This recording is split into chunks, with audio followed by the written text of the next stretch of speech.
Rádio Botafogo. Eu vou pegar carona um pouquinho até nesse finalzinho da sua, mas também queria uma opinião, né, do Rangel, ele que tem tanta experiência no setor, porque é exatamente o que eu vejo. Aquela minha pergunta longa do começo, que você até brincou quando eu falei da Europa, se a gente pensar nas economias dos estados brasileiros, os sinais são muito claros.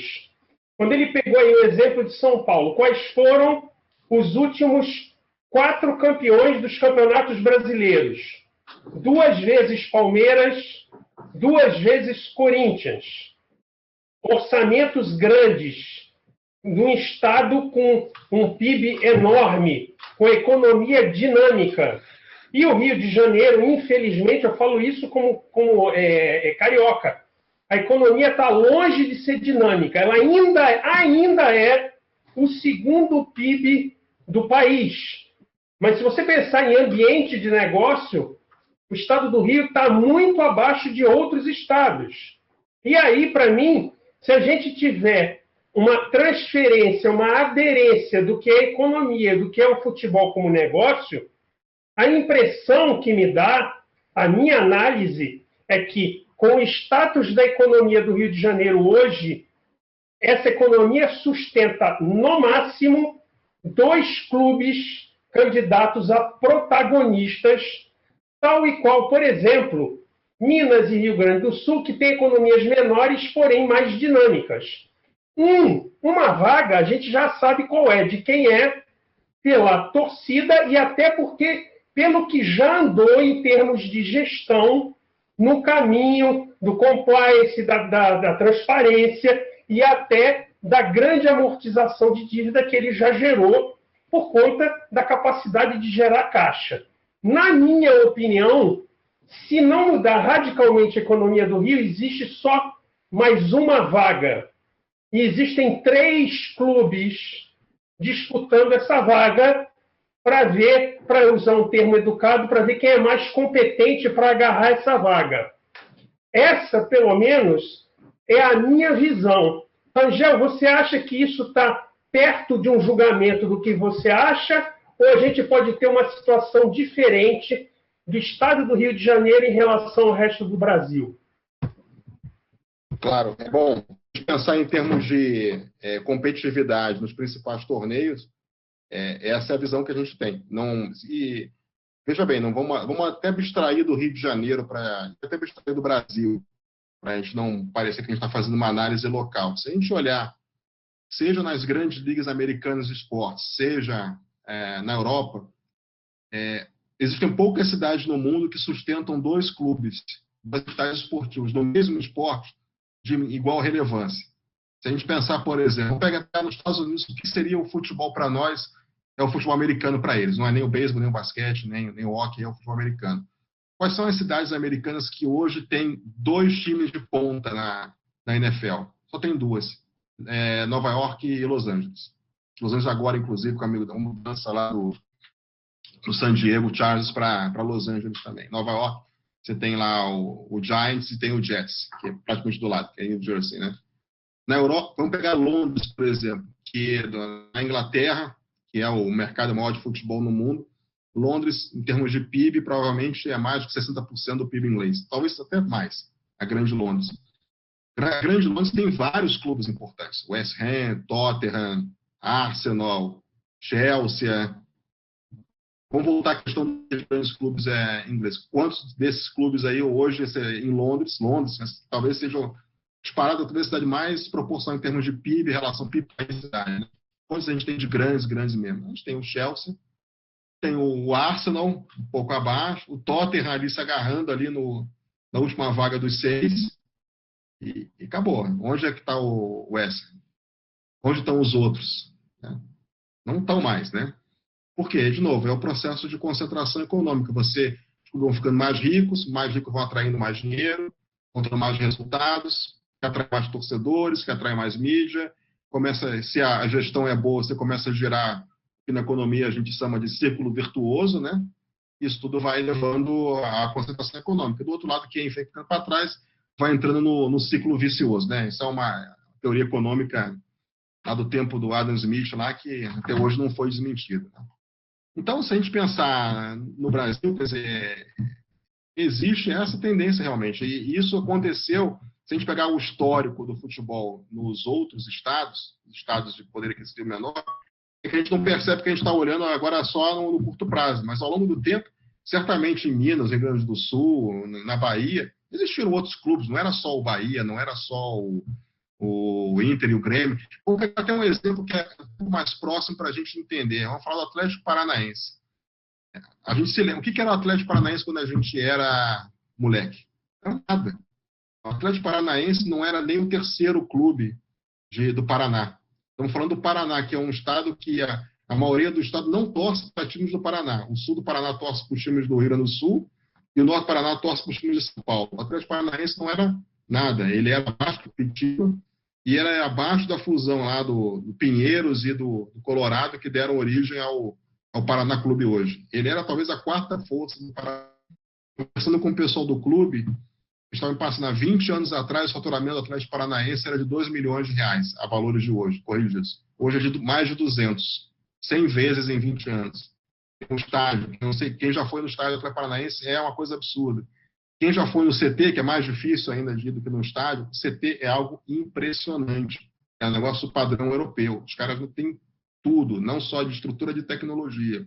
Por isso estão tendo o resultado que tem. Hoje saiu o ranking da CBF, 8º lugar no ranking da CBF, o Atlético Paranaense. Era um clube que não era nada há 20 anos atrás, há 15 anos atrás. Ou seja, e hoje está o Curitiba, e hoje está o Paraná. Estão ficando para trás. Então, esse processo de concentração ele vai existir. Ele já existiu há muito tempo, está existindo e vai se acelerar. Mesmo em São Paulo, existe uma discussão muito grande que está começando em São Paulo. Agora teve até um programa hoje no Sport TV, Rodrigo Capello, que é um repórter econômico do futebol que eu gosto muito, discutindo a situação financeira do Santos, né? A gente está tentando ajudar também o Santos, está no trabalho lá. Em São Paulo, qual é o espaço para 4 clubes em São Paulo? Mesmo São Paulo, com uma economia provavelmente 4 vezes maior do que o Rio, e mais do que a economia ser maior, com uma propensão de consumo muito maior do consumidor paulista do que do consumidor carioca. O consumidor paulista, ele paga caro por qualidade.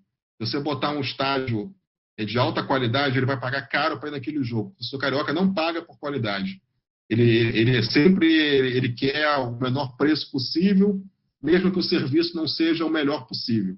É uma visão de mentalidade que isso, inclusive, do ponto de vista financeiro para os clubes, afeta muito a monetização dos clubes cariocas. Então, de novo, você ter espaço no Rio de Janeiro para 4 clubes com o mesmo potencial de competitividade, certamente não há. Já não há hoje. E isso não vai mudar nos próximos anos. A grande questão é o seguinte, como em qualquer esporte existe sempre a tendência a você ter o antagonismo, a ter o clube A e o clube B. Por isso que todos os estados, e mesmo nos países, salvo mesmo na Alemanha, que talvez seja o caso mais discrepante, você tem sempre o antagonismo, o Bayern e o Borussia, né? E o Borussia, inclusive, está crescendo em relação à torcida, em relação ao Bayern, porque está se posicionando como um antagonismo a algumas questões de posicionamento de marca do Bayern. É uma coisa que transcende aqui a nossa discussão, mas é um case muito interessante no futebol. Aqui no Rio vai existir um antagonismo, vai ter que existir um antagonismo ao Flamengo. É o Yang e o Ying. Isso é parte do futebol. A torcida toda não converge para um. Se um crescer demais, a antítese ela vai crescer. Agora, a antítese vai crescer em cima de quem? De Botafogo, de Vasco ou de Fluminense? E esse é o debate que os outros 3 clubes do Rio têm que ter. Cada um vai ter que achar um caminho, cada um deles tem um posicionamento de marca diferente, cada um deles tem um posicionamento de torcida diferente. Na minha opinião, quem vai ganhar não é... E muita gente falava assim, no Rio só vai sobrar Flamengo e Vasco, né? Eu acho que o Vasco cometeu tantos erros e na sua história recente, né, nos últimos 20 anos, que até arrisca essa vantagem de torcida que ele tem. Então, o jogo está muito aberto. Agora, essa janela de oportunidade não vai ficar aberta por muito tempo. Porque, senão, pode acontecer até uma situação pior ainda, uma ruptura inédita no futebol carioca e realmente sobrar só um clube economicamente de pé. Isso aconteceu agora, para a gente não ir muito de forma abstrata, em Pernambuco. Pernambuco é um estado extremamente, em relação ao Brasil, extremamente rico, né? A média do Brasil, não contra a Sudeste, mas comparando com o Norte e o Nordeste, não tem hoje um clube na Série A. O que é um absurdo. Náutico, Sport, Santa Cruz, clubes grandes, clubes de tradição, com ativo, estádio. Quer dizer, como é que isso pode acontecer? E aí tem os motivos históricos, má gestão, etc. Pode acontecer no Rio? Pode.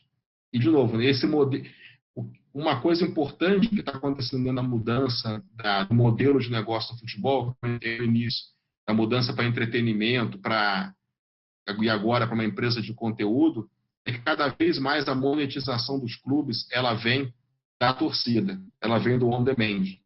E você ter a torcida engajada e ter a torcida com volume significativo, ela é a fonte de geração de receita. Muita gente no passado discutiu e a gente falou assim, olha, vocês vão dar um tiro no pé com esse modelo 40, 30, 30. Ah, não, vai nivelar, isso vai equalizar a TV. Só que o pessoal esqueceu o seguinte, as pessoas não assistem mais TV aberta. As pessoas não assistem cada vez menos TV a cabo. As pessoas querem o quê? Elas querem on-demand. E on-demand é ingresso. É que nem você, em vez de você ir para o Engenhão, você compra o seu pay-per-view ali e assiste Botafogo do sofá da sua sala, assiste lá do seu bar. E o on-demand, ele é fundamental. Você tem engajamento de torcida e você tem a quantidade de torcida. A gamificação, você pode fazer o melhor modelo de gamificação. Você precisa ter alguém que queira consumir. Tudo agora é volume. Você desintermediou a relação com a torcida. O clube vai direto no torcedor. E quem vai fazer mais dinheiro é aquele que tem o maior engajamento e aquele que tem a maior torcida. Então, por isso que a base do torcedor, e mesmo aqueles que não têm, sei lá, 30, 40 milhões de torcedores como o Corinthians ou o Flamengo, mas se você tem uma base de torcedor engajada, se aqueles seus 4 milhões são 4 milhões que realmente põem dinheiro no clube, que consomem, que tem um produto, um conteúdo de qualidade, pode ser melhor do que às vezes um clube que tenha 7, 8, 9, 10 milhões e esteja desengajado com a sua torcida. Esse é o jogo.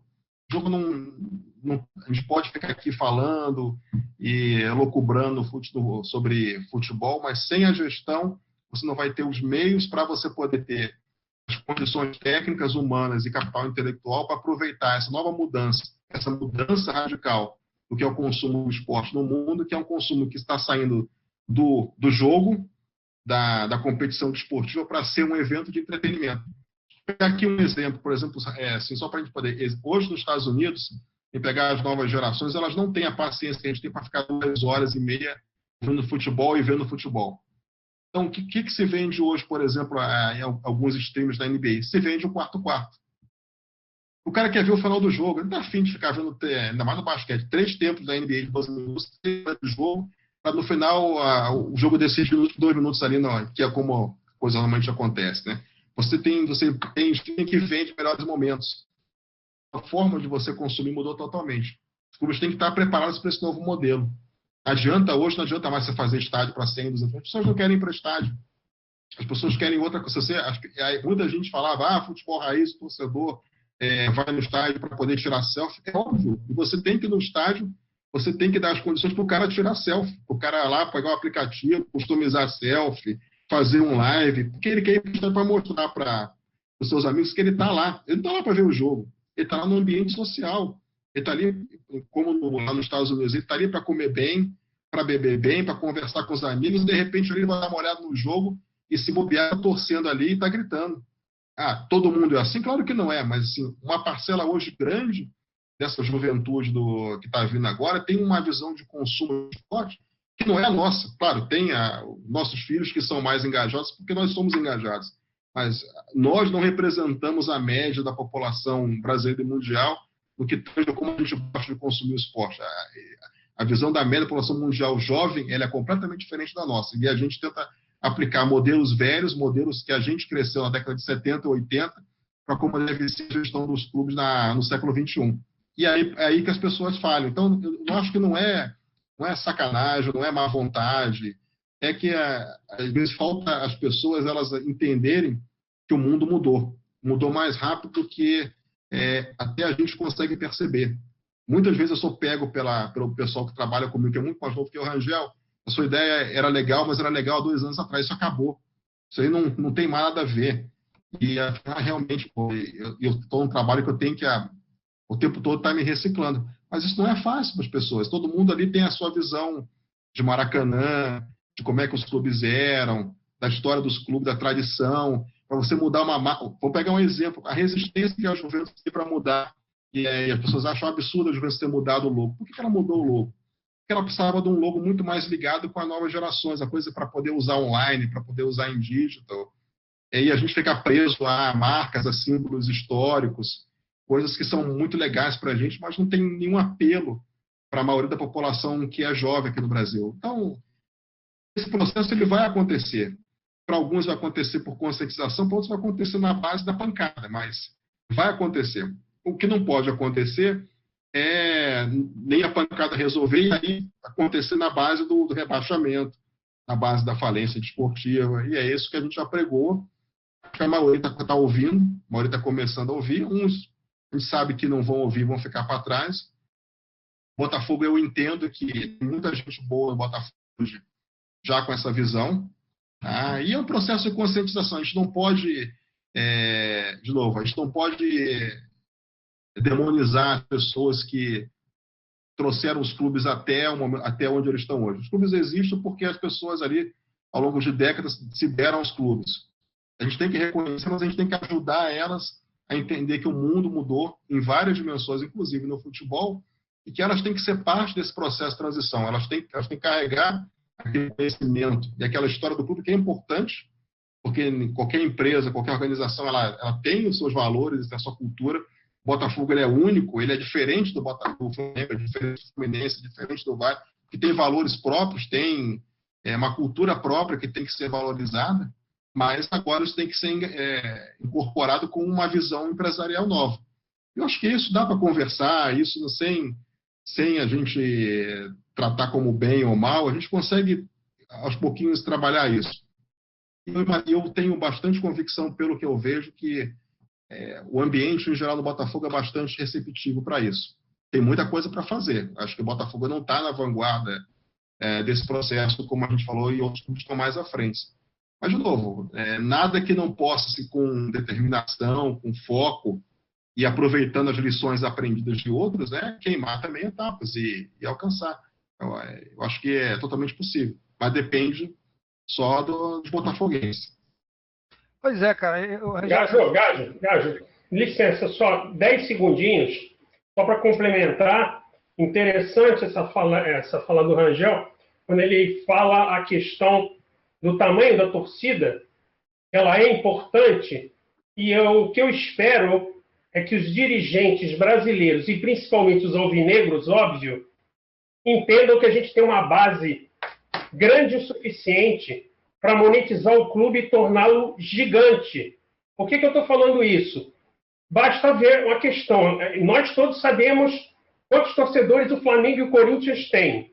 E, por exemplo, quantos torcedores o Chelsea e o Real Madrid têm. Quem vende mais camisa e mais pacote pay-per-view no mundo? O Chelsea, o Real Madrid, o Corinthians e o Flamengo. É só isso que eu queria deixar no ar. Exato.